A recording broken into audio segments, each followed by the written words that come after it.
En 2018, débutait le projet européen Life Biodivom, coordonné par la LPO et réalisé dans les Outre-mer par 6 acteurs de protection de la nature. Leur but ? Protéger 5 espèces mondialement menacées, ainsi qu'un habitat prioritaire sur 5 territoires d'outre-mer. Le tuit-tuit à La Réunion, le crabier blanc à Mayotte, le moqueur gorge blanche en Martinique, le mérou géant en Guyane et à Saint-Martin, le mérou de Nassau à Saint-Martin, ainsi que les savanes de Guyane. Après 3 ans de mise en œuvre, nous partons à la rencontre de ces acteurs afin de découvrir les actions qu'ils ont déployées et qui répondent à 4 objectifs. Sur l'île de La Réunion, la Société d'études ornithologiques de La Réunion et le Parc national de La Réunion ont réalisé 3 études portant sur l'habitat, la génétique et la démographie du tuit-tuit, dont les résultats soulignent la bonne dynamique des individus connus. Les perspectives montrent la nécessité d'agrandir le périmètre de détection pour mieux suivre l'ensemble de la population et orienter son extension sur des zones favorables actuellement non contrôlées. À Mayotte, le groupe d'études et de protection des oiseaux de Mayotte a équipé 8 crabiers blancs, dont 6 de balises GPS UHF en 2019 et 2 de balises Argos en 2020.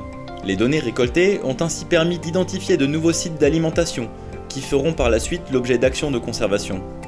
Les sites d'alimentation déjà connus ont fait l'objet d'études hydrogéologiques et floristiques afin de mieux comprendre leur fonctionnement et de mettre en place des mesures de restauration et de gestion adaptées.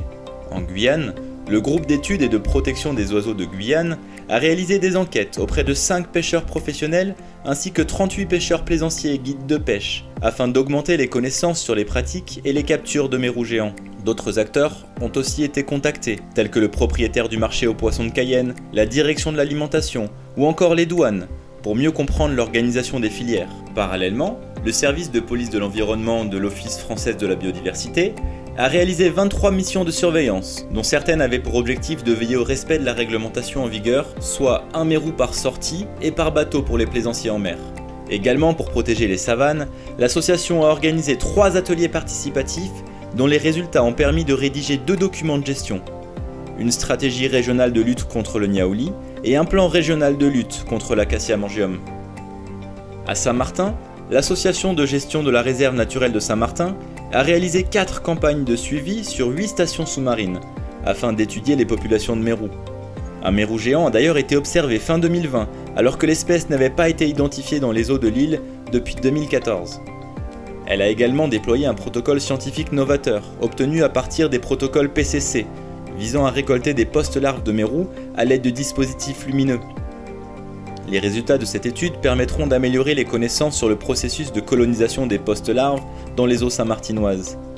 Des enquêtes ont été effectuées auprès de 9 pêcheurs professionnels afin d'augmenter les connaissances sur les pratiques de pêche des mérous sur Saint-Martin. Enfin, en Martinique, le Parc naturel régional de Martinique a animé une démarche de concertation en vue de concilier les activités économiques locales et les enjeux de protection du moqueur gorge blanche. Des données ont ainsi été recueillies concernant les pratiques agricoles sur la presqu'île de la Caravelle et l'utilisation des golettes pour la pêche traditionnelle. Ceci a permis d'aboutir à la rédaction du premier plan d'action concerté en faveur de l'espèce sur le territoire.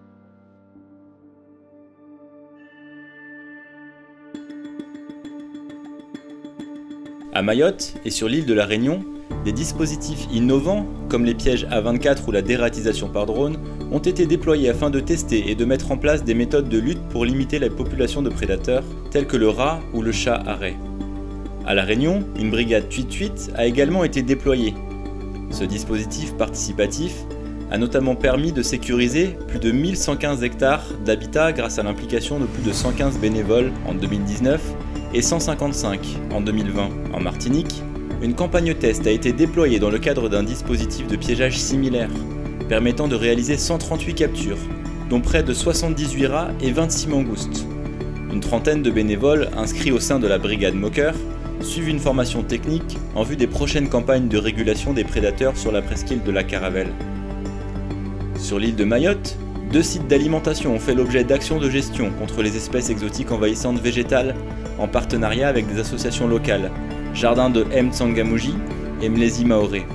Une méthode de gestion a été testée en 2020 sur la lagune d'Ambato afin de limiter la colonisation des zones aquatiques par les songes, conduisant à une action de grande ampleur sur le site.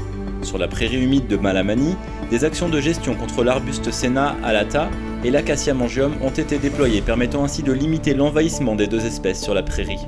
En Guyane, des opérations de lutte ont été effectuées sur une espèce exotique végétale envahissante, l'Acacia mangium. Ces actions ont déjà permis de préserver 5277 hectares de savane. Des tests de gestion ont également été réalisés sur des individus adultes de niaouli ainsi que sur des graines afin d'identifier la méthode optimale de lutte. À Mayotte, le GEPOMAI a rédigé un cahier des charges et assuré l'accompagnement des éleveurs dans une démarche de régularisation foncière afin d'encadrer les activités de pâturage des prairies humides et ainsi assurer la gestion durable des sites d'alimentation du crabier blanc. Afin d'assurer la protection des mangroves dans lesquelles niche l'espèce, l'association a déposé des dossiers visant à mettre 3 de ces mangroves en arrêté préfectoral de protection de biotope. En Guyane, des tests de stockage et de germination de 10 essences locales ont été réalisés dans une pépinière guyanaise. Ces essences locales seront proposées ensuite aux agriculteurs, collectivités et privés pour remplacer les usages que ces acteurs ont de l'Acacia mangium. En Martinique, 2 parcelles agricoles d'une centaine d'hectares ont été sélectionnées en partenariat avec l'exploitant agricole du Galion en vue d'y aménager un futur corridor écologique. Il favorisera l'extension de l'habitat du moqueur gorge blanche et permettra de reconnecter plusieurs sites d'alimentation et de reproduction de l'espèce. À Saint-Martin, 6 nurseries artificielles ont été déposées afin de permettre aux poissons de s'alimenter et de grandir à l'abri des prédateurs. Sur tous les territoires, les partenaires du Live Biodivom ont effectué 161 interventions en milieu scolaire et 9 interventions en milieu universitaire, permettant de sensibiliser plus de 5400 jeunes. Afin d'informer et de sensibiliser les populations locales, une exposition itinérante a été déployée sur les différents territoires et diffusée auprès de 16 structures. 6 réunions publiques ont également été organisées et 4 panneaux d'information ont été installés sur les sites stratégiques.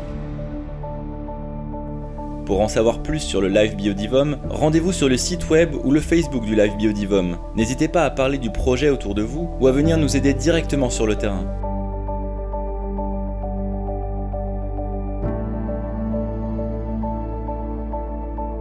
Rendez-vous en 2023 pour faire le bilan du projet Live Biodivom.